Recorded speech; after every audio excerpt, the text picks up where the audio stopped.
Savitri, Book 7, the Book of Yoga, Canto 3, the Entry into the Inner Countries.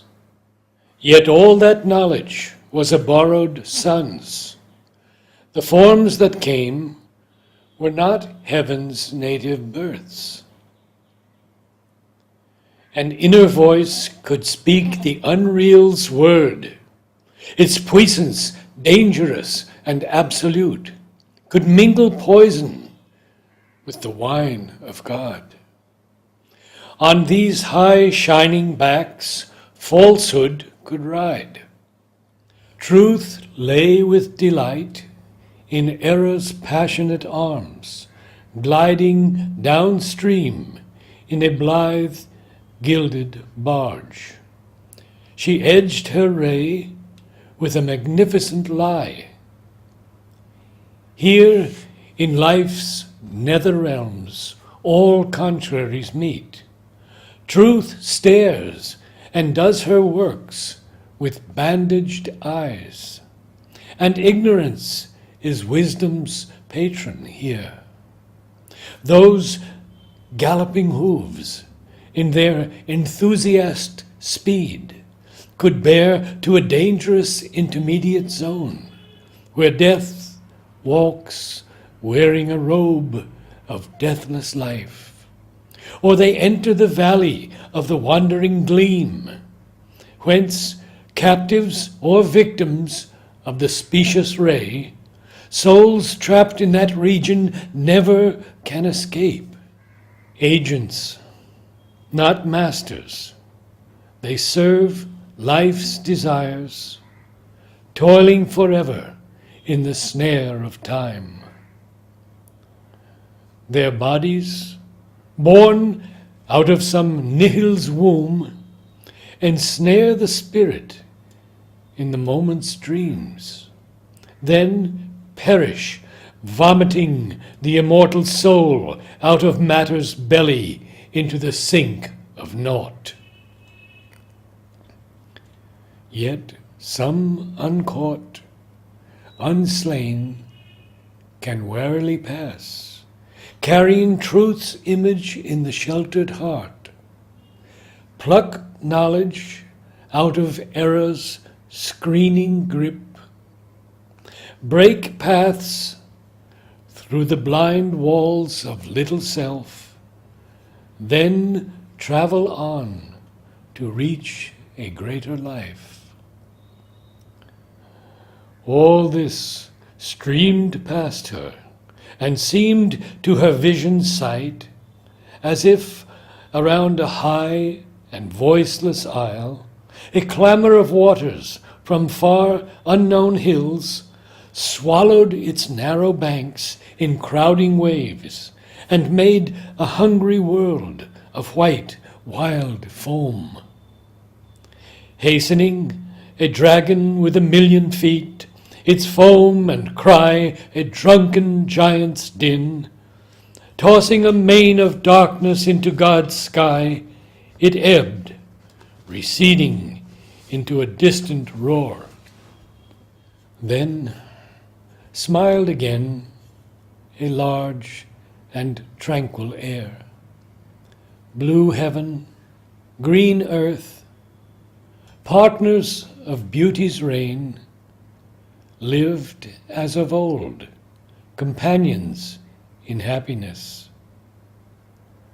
And in the world's heart laughed the joy of life. All now was still. The soil shone dry and pure. Through it all she moved not, plunged not in the vain waves. Out of the vastness of the silent self, life's clamor fled. Her spirit was mute and free. Then, journeying forward through the self's wide hush, she came into a brilliant, ordered space. There life dwelt, parked in an armed tranquility. A chain was on her strong insurgent heart. Tamed to the modesty of a measured pace, she kept no more her vehement stride and rush. She had lost the careless majesty of her muse and the ample grandeur of her regal force. Curbed were her mighty pomps, her splendid waist, sobered the revels of her bacchant play. Cut down were her squanderings in desire's bazaar, coerced her desperate will, her fancy's dance. A cold stolidity bound the riot of sense. A royalty without freedom was her lot. The sovereign throned obeyed her ministers. Her servant's mind and sense governed her house. Her spirit's bounds they cast in rigid lines, and guarding with a phalanx of armored rules, the reason's balanced reign kept order and peace.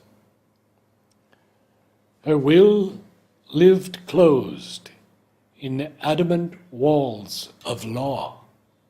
Coerced was her force by chains that feigned to adorn. Imagination was prisoned in a fort, her wanton and licentious favorite. Reality's poise and reason's symmetry were set in its place, sentineled by marshaled facts. They gave to the soul for throne a bench of law, for kingdom a small world of rule and line. The age's wisdom, shriveled to scoliased lines, shrank patterned into a copybook device. The Spirit's almighty freedom was not here. A schoolman mind had captured life's large space, but chose to live in bare and paltry rooms, parked off from the too vast, dangerous universe, fearing to lose its soul in the infinite. Even the idea's ample sweep was cut into a system, chained to fixed pillars of thought, or riveted to matter's solid ground. Or else the soul was lost in its own heights, obeying the ideal's high-browed law. Thought based a throne on unsubstantial air, disdaining earth's flat triviality. It barred reality out to live in its dreams, or all stepped into a systemed universe. Life's empire was a managed continent, its thoughts an army ranked and disciplined. Uniformed, they kept the logic of their fixed place at the bidding of the trained centurion mind. Or each stepped into its station like a star, or marched through fixed and constellated heavens, or kept its feudal rank among its peers in the sky's unchanging cosmic hierarchy. Or, like a hybrid maiden with chaste eyes, forbidden to walk unveiled the public ways, she must in close, secluded chambers move, her feelings in cloisters live, or gardened paths. Life was consigned to a safe, level path. It dared not tempt the great and difficult heights, or climb to be neighbor to a lonely star, or skirt the danger of the precipice, or tempt the foam-curled breaker's perilous laugh, adventure's lyrist, danger's amateur, or into her chamber call some flaming god, or leave the world's bounds, and where no limits are, meet with the heart's passion, the adorable, or set the world ablaze with the inner fire.